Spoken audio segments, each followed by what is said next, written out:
दोस्तों एक महिला होती है और वो उसे पुलिस अरेस्ट करती है। उसने अपने पति की हत्या कर दी होती है। और जब उसे पुलिस अरेस्ट करती है तो वो कहती है मुझे कोई अफ़सोस नहीं है, मैंने खुद को आज़ाद कर लिया है, अपनी बेटियों को आज़ाद कर लिया है। और ये कहने के बाद वो फूट-फूट कर रोने लगती है। रोने के बाद पुलिस उससे पूछती है कि तुमने ये जुर्म क्यों किया? जब तुम्हें इतना ही पछतावा है, तो तुमने ये जुर्म क्यों किया? तो वो फिर अपनी आप बीती पुलिस को सुनाती है। दोस्तों जब वो अपनी आप बीती सुनाती है ना, तो पुलिस की आँखों में भी आँसू आ जाते हैं। लेकिन उसी वक़्त पुलिस ये भी बोलती है कि कानून ने हमें ऐसा मतलब नहीं बोला है कि किसी को भी रियायत बरती जाए। गुनहगार जो भी होता है उसको सज़ा मिलनी ही होती है, इसलिए तुम्हें भी सज़ा ज़रूर मिलेगी। दोस्तों जो वो कहानी सुनाती है ना, उसे सुनने के बाद रोंगटे खड़े हो जाएंगे आप लोगों के भी। तो प्लीज़ वीडियो में बने रहिए, वीडियो पूरी ज़रूर देखना और अच्छी लगे तो वीडियो लाइक भी कर देना, चैनल को सब्सक्राइब कर देना अगर आप लोग चैनल पर नए हैं तो। और मैं गीता गुप्ता, स्वागत है आप लोगों का मेरी आज की एक नई सच्ची कहानी में, एक ऐसी महिला की कहानी में जो बहुत ही ज़्यादा परेशान हो चुकी थी अपनी ज़िंदगी से, लेकिन वो कुछ कर नहीं सकती थी। बाद में उसने ये गुनाह कर डाला। तो दोस्तों और आप कहाँ से हैं कमेंट में ज़रूर बताना, अपनी जगह का नाम लिखना। इससे पहले वाली वीडियो में जिसने कमेंट किया था अपनी जगह का और अपना नाम लिखा था, मैं उसका नाम इस वीडियो के लास्ट में ज़रूर लूँगी। तो अब वीडियो शुरू करते हैं। दोस्तों ये जो घटना है ये भरतपुर की है। भरतपुर में एक महिला थी जिसकी शादी हुई थी, उसका नाम दीपा था, उसकी 28 साल की उम्र थी। उसकी शादी होती है धर्मेंद्र नाम के व्यक्ति से। अब वो व्यक्ति जो होता है, शादी होकर जब उसके दोस्तों वो शराब पीकर घर आता है, लेकिन जो दीपा होती है उसे लगता है कि शायद ये नॉर्मल है, धीरे धीरे आदत सुधर जाएगी जैसे जैसे वक्त बीतता जाएगा। लेकिन शायद वो गलत सोचती है और ये चलता रहता है। थोड़े दिन ऐसे ही खूब अच्छे खासे बीतते हैं, जैसे और पति पत्नी के बीतते हैं ऐसे ही उन दोनों के भी अच्छे खासे दिन बीत रहे होते हैं। तभी उसकी बेटी का जन्म होता है। एक बेटी के जन्म के बाद थोड़े दिन सब ठीक रहता है, लेकिन उसके पति ने शराब पीना नहीं छोड़ा था। वो लगातार ऐसे ही शराब पी रहा था, बल्कि उसकी और ये आदत जो है वो बढ़ती जा रही थी। लेकिन उसके पति की जो शराब की लत थी, उसके साथ साथ एक और लत उसे लगी होती है, जो कि उस अपनी पत्नी की जो उसकी पत्नी होती है दीपा, अब उसको जो उसकी शराब का असर था वो उसकी ज़िंदगी में बहुत बुरा पड़ रहा था। साथ ही उसकी जो बॉडी होती है, शरीर पर भी बहुत बुरा पड़ रहा था। वो इसलिए क्योंकि जो उसका पति था वो जब उसके संग संबंध बनाता था, उसके संग सेक्स करता था, वो इतनी बुरी तरह से करता था कि जैसे कोई पति नहीं, एक रेपिस्ट उसका रेप कर रहा हो।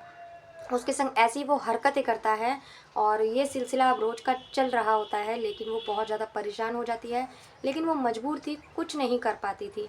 ऐसे करते करते उसकी दूसरी भी बेटी होती है और ये सिलसिला बढ़ता ही जा रहा था। उसका पति उसको रोज़ नोचता था, रोज़ उसके संग दरिंदगी करता था, लेकिन वो कुछ नहीं कर पाती थी।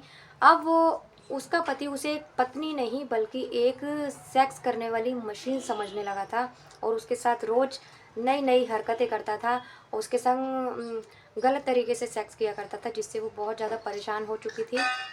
और वो अब किसी चीज़ के लिए वो मना करती थी तो उसके संग मारपीट भी करता था।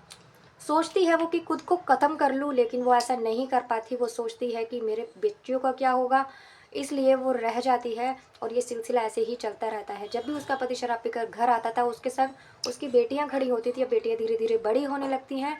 बेटियों के सामने ही उसके संग बदतमीजी करता है, उसको गलत तरीके से टच करने लगता है, बेटियों की भी परवाह नहीं करता। और यही वो जब उसका मतलब उसे मना करती थी, किसी चीज़ के लिए रोकती थी, तो उसके संग बेटियों के ही सामने मारपीट भी करता था।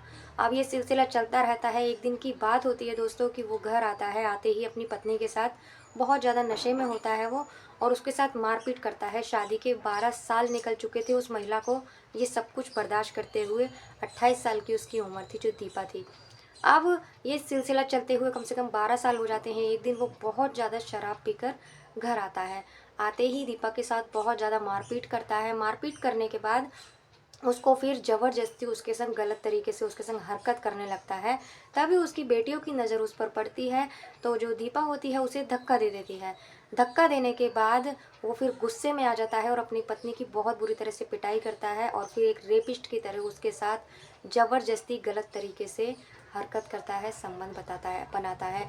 लेकिन उस वक्त जब उसके साथ ये सब कुछ हो रहा था, तो दीपा सोचती है कि आज ये लास्ट है और आज मैं अपने आप को ख़त्म कर लूँगी।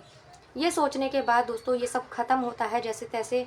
वो फिर खाना बनाती है। खाना बनाने के बाद में वो अपनी बेटियों को खाना खिलाती है और उसको भी खाना परोसती है। दोस्तों, जब वो उसको खाना देती है तो वो खाने में कुछ मिला देती है उसके लिए, अपने पति के लिए।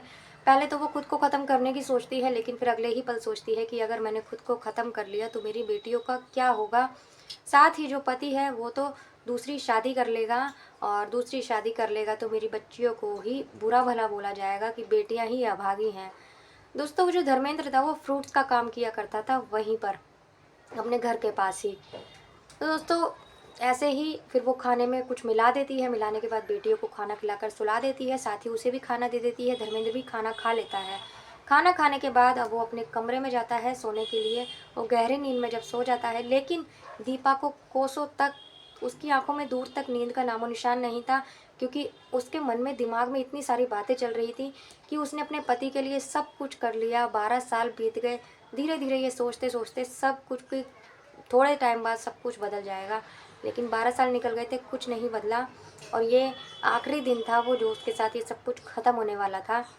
यही सोच रही होती है कि वक्त बीत जाता है और करीबन रात का 2:30 बज जाता है। 2:30 बज जाता है तो वो अपने पति के मुंह में कपड़ा ठूंसती है। कपड़ा ठूंसने के बाद में उसका गला दबाती है।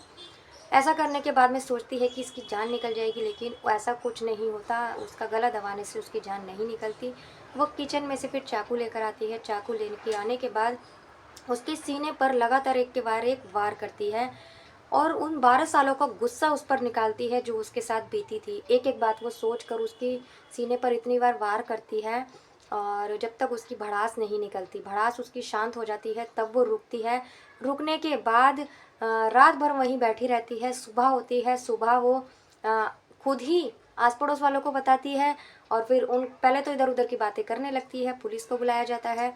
पुलिस के सामने फिर वो सारी सच्चाई बता देती है कि मैंने खुद को आज़ाद कर लिया और मैंने अपने पति की हत्या कर दी। इसका मुझे कोई पछतावा नहीं है। और फिर वो रोने लगती है ज़ोर ज़ोर से। और फिर जब उससे पुलिस पूछताछ करती है तो ये सारी आपबीती वो पुलिस के सामने रखती है।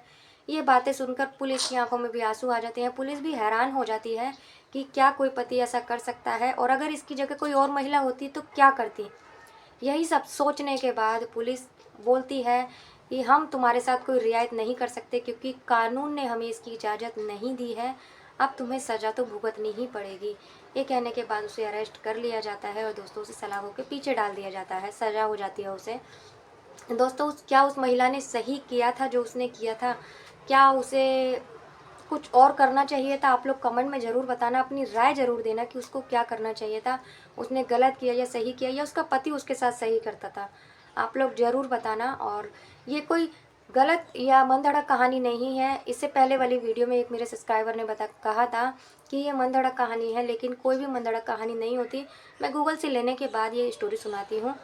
आप चाहो तो इसका स्क्रीनशॉट भी मैं इस वीडियो में लगा दूँगी थोड़ा सा, तो आप देख लेना। और आप लोग कहाँ से हो कमेंट कर ज़रूर बताना, अपना नाम और अपनी जगह का नाम लिखना। तो मैं अगली वीडियो में आपका नाम और आपका नाम लेकर आपका शुक्रिया अदा करूँगी। इससे पहले वाली वीडियो में मेरे एक सब्सक्राइबर ने कमेंट तो और भी आई थी, लेकिन एक ने अपना नाम लिखा था जिसका नाम है रोहित नागर।